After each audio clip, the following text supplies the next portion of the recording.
This is Aisha and welcome to our 65th Kotlin tutorial, and in this tutorial I'll be talking about the properties of enum classes. So in enum class, each constant has its own property. For example, here we have created an enum class using the keyword enum, and the name of this enum class is color, and inside we have constants red, blue, green. So these constants have their own property, and this property can be get by using the function, which is the values of function. I'm going to use this value of function in the main function or the main method. So now let me remove this line. Now print line the name of the enum class dot value of function, and then I want to get the value of any of this constant. For example, if I want to get the value of this red color, red constant, then I will write red here dot code. So inside the code variable we have these values stored inside the code variable.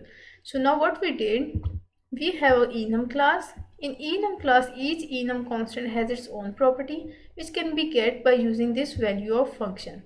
So we have used this value of function by using the name of the enum class.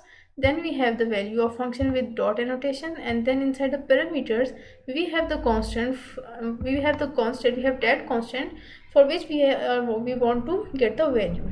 Then we have dot and code. So this code is the variable in which the value of for this enum constant is stored. Now run the program, and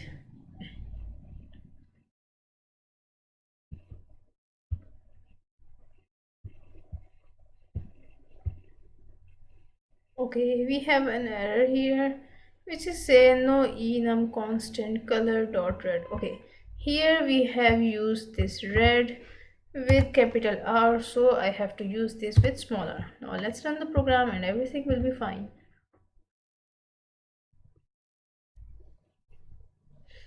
And here you can see 1 to 3 is printed. So the value stored in the enum constant, red constant, is 1 to 3, which can be get by using this function value of function, and the value inside this value of inside these parameters of the value of function we have passed or string or the value for which we want the result. So now you can also print the index for the enum constant, and for this you have to use ordinal property instead of this code. So here we will have ordinal, and then this will print the index of our red constant. Now let's run the program, and you will see 0 is printed. So this is because the indexing starts from 0. So at 0 location we have red color, at first location we have blue color or blue constant, at second location we have green, and so on. So if I want to get the index for the blue color, I will have 1 printed on the output stream. So now you can see here 1 is printed. So guys, that's it for this tutorial. Thank you guys for watching the video, and I'll see you in the next tutorial.